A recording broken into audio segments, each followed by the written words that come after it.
you do the radio show, and you think people in their cars, going to work, coming home from work, doing the school run, at work. But then, of course, there are all kinds of just, doing stuff that goes on in life. I've heard from people who were listening to me whilst having an MRI scan, whilst having root canal surgery. I know there is a maximum security prison in this country where the officers listen to the show.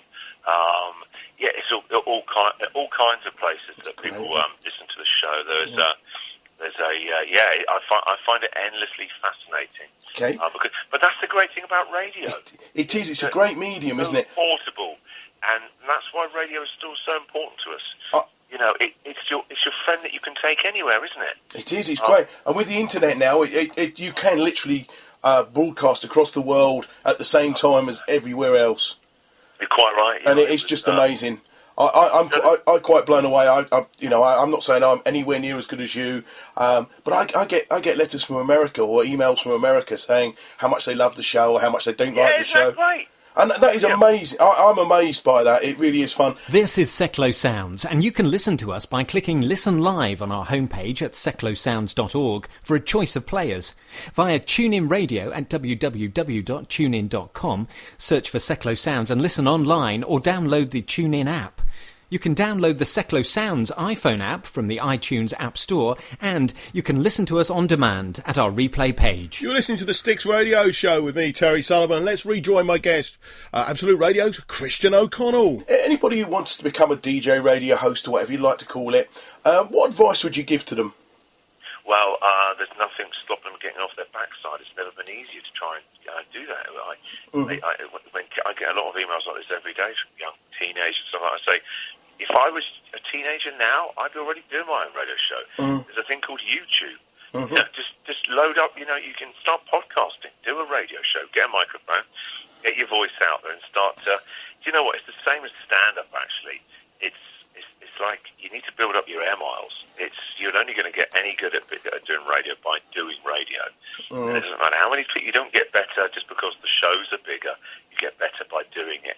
And you have to build up your air miles. And you can get a cheap microphone these days from Maplin's, jack it into a laptop or an iPad. You can even put really good microphones these days into iPhones. And you can just do it. You and your mates can do a show. And you load it up online. So that's how you can start to get your voice out there and just get used to talking into the microphone and how it sounds and how it feels and what kind of tone you want to have and what kind of show you want to do and what you're going to talk about. So it's easier now. People just make the mistake that they need somebody's permission to do it. It's like, no, you don't. Just get on with it. And then, when you think you're good enough, send it off to a radio station and, see if you can start to get some weekend shows and stuff like that.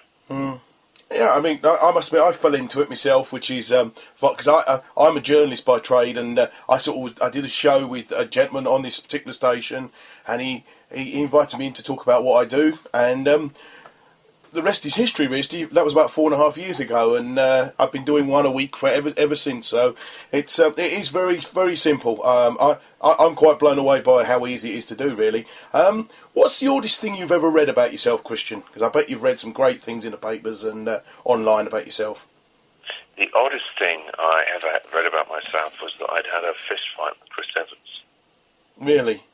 Yeah, Chris gave me my first job in TV, a chat show live, 5 days a week. I'd never done any TV, but Chris, this is years ago, about 12 years ago, he heard me on my old radio show on XFM and called my agent and said, we'd like to have a meeting. And, obviously Chris is one of the people why I do what I do, And so we worked together for like 4 months. He was the exec producer on my first ever TV show. And I read in the paper that him and I had an actual fight. And I'm like, what? It's just utterly bizarre. It's amazing. And when you hear celebrities going, well, they just made this stuff up about me, and part of you goes, do they really do that? Oh, yeah, they do.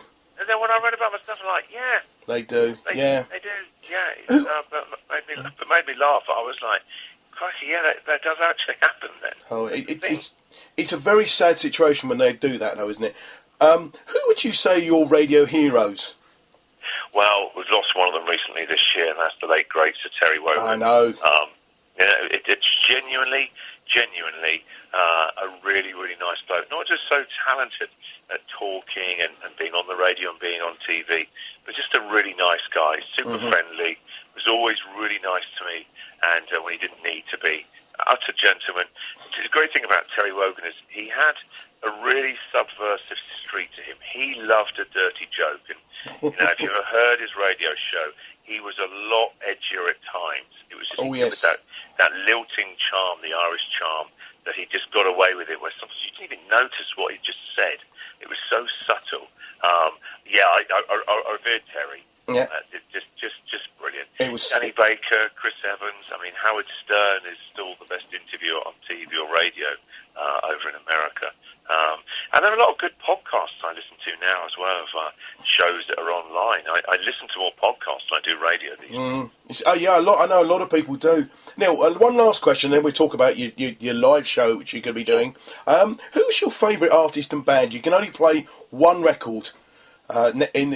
Who would you play, or what would you play? Great question. Before I answer it, who would it be for you, Terry? Who would it be for me? Elvis Presley. Oh yeah, I'm a big fan of the King.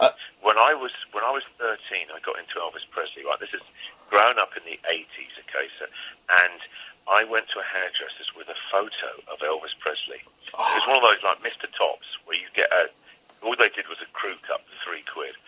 I went in there and said, "Oh, can you give me a haircut like Elvis?" And the guy said, "Excuse me a minute, I just need to go out to the back room." And I heard him just roar with laughter, chat to someone, and then the other person laugh. And I realised they were laughing about this idiotic 13-year-old that just walked into Mr. Tops to say, "Can you make me look like Elvis?" They gave me a haircut. I looked nothing like Elvis. But yeah, I'm a big fan of the King. But I would go Rolling Stones. I love rock and roll, and I love the Rolling Stones. I'm a Stones guy, and so it would be them for me, yeah. Them or Bruce Springsteen. Oh, no, I'm going to go Springsteen. You're going to go Springsteen. And which track? Oh, gosh. I like Pinning You Down. Yeah, that's so hard. I get obsessive about playlists, as you can imagine. Oh, yeah. Music's a massive part of my life. Not just playing on the radio, I listen to music, my stuff. If I had to just pick one... See, what I like about Springsteen, everyone knows all the big hits, but there's so many other little ones. Brilliant Disguise is a beautiful song that's up there with anything Bob Dylan could have written. But if I had to pick, I'll tell you what would be, it's a track called Growing Up. Growing Up? Yeah, it's a great Bruce Springsteen track. Mm-hmm. It's nice for somebody to choose something, should we say, a little bit more obscure. Let's talk about this show you're doing. It's called Christian-o-Connell, You Ruin My Morning and Other Fan Mail. Now then, the title is quite intriguing.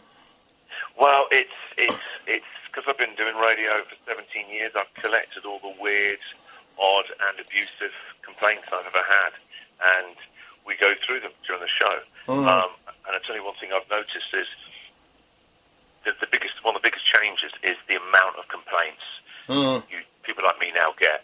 It isn't just radio DJs, it's TVs, it's comedians.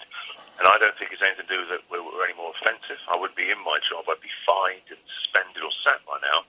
It's because people are more oversensitive and they like to complain more now. And that's what the show's about, is trying to work and do what I do in this ridiculous culture now of people being oversensitive.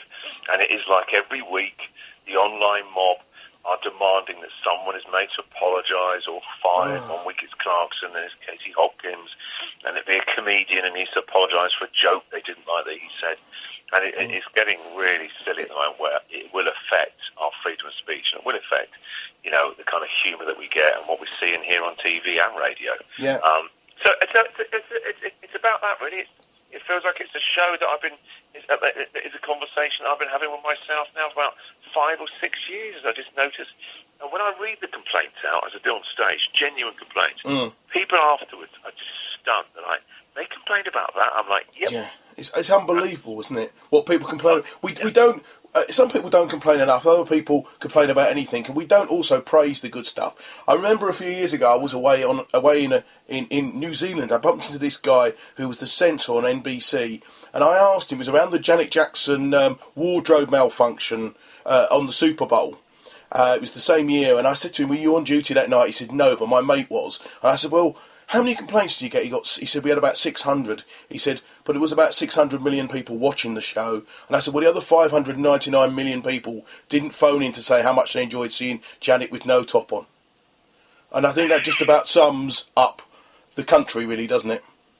Yeah, I mean, it's even like the Russell Brand and Jonathan Ross post as well. You know, that prompted a watershed moment for broadcasting, but especially radio, where people realised if they did complain, they might get you fired. Yeah. And let's face it, people are very angry these days. I know, they over feel nothing. powerless, and they think by complaining, it gives them a bit of power. And it's like, you know, we should be allowed to complain when it's justified, though. You know, I feel sorry for restaurants sometimes now. Yeah. They live in fear of a dodgy TripAdvisor review. I know. Now, if you've given me a bad meal, I'm an adult, I will say something to the manager. I'm not going to say nothing and then sleekily go online, and, you know, especially when it might just be a mildly bad meal. You know what I mean? And just, you know, TripAdvisor is a great idea. I use it all the time. Yeah, I do. If you spend more than 10 minutes reading TripAdvisor, you'll realise it's people just overreacting. And also, it's other rival restaurants. I know this happened. A rival restaurant in a particular place, and I won't mention where it was putting up bad reviews for this particular restaurant. I know so because I almost got suckered into it. And, you know, so anybody can put up, you know, and they can destroy businesses and people's careers and everything over this. Yeah, so it's never been easy to complain. Oh, no. Well, you know, and that has a big plus, a big positive, but also has a huge negative. What it is now is this instant. We live in an instant world. Everybody's connected all the time, and it means that it's very easy now to send off a tweet or a Facebook message, and it just means that there's no. Years ago, when I first started radio, if you didn't like something on the TV or radio, you wrote a letter of complaint, and I think that system was brilliant, because it just gave you a bit of time to calm down. You know, rarely in life is our first reaction the best reaction to something. I have a big thing. If there's something on the radio or TV I don't like, there's one thing. I don't even have to pick up the pen or pick up the computer. I find the off switch. That's the easiest thing to do. Well, that's it. I just find that incredible. By you know, all means, be offended, but then realise turn it off. That person is because you don't agree with them, or they said something you don't like. Why do they have to apologise or be fired? No. You know, it's crazy. And it's rarely. I'm not talking about people that are discriminatory or sexist or racist. That is abhorrent. And if there's a smarter way that we should be talking about different people, different groups, we should all be using that just as decent human beings. But the show isn't about that. And the complaints, when you hear them, they're not about that. It's just time wasting. Oh yeah, I know. I get. Obviously, I say I'm a journalist. I run a magazine, and some of the letters I get and some of the emails I get. You know what I'm talking about, right? You would not believe. I seriously. I mean, I run competitions occasionally. I've had some of the answers are just unbelievable. Yeah. You would not believe. How these people function as adults, don't you, Terry? You wonder. I'm actually thinking my 6-year-old niece's answer would be correct. You know what I mean? Especially when I do the. She can have more emotional intelligence. It worries me. It does worry me. Anyway, I know you're short on time, so let's just talk about this tour. I say it's called You've ruined my morning. Another fan mail. You're at the Harpenden Public Halls, and it's Saturday the 14th of May. Yeah, hey, listen, if you're free, Terry, be my guest. Come along. I would love to. It's a lovely venue. I was there a little while ago. It is a beautiful venue. Yeah, do you know what? Quite a few comedians have said that to me.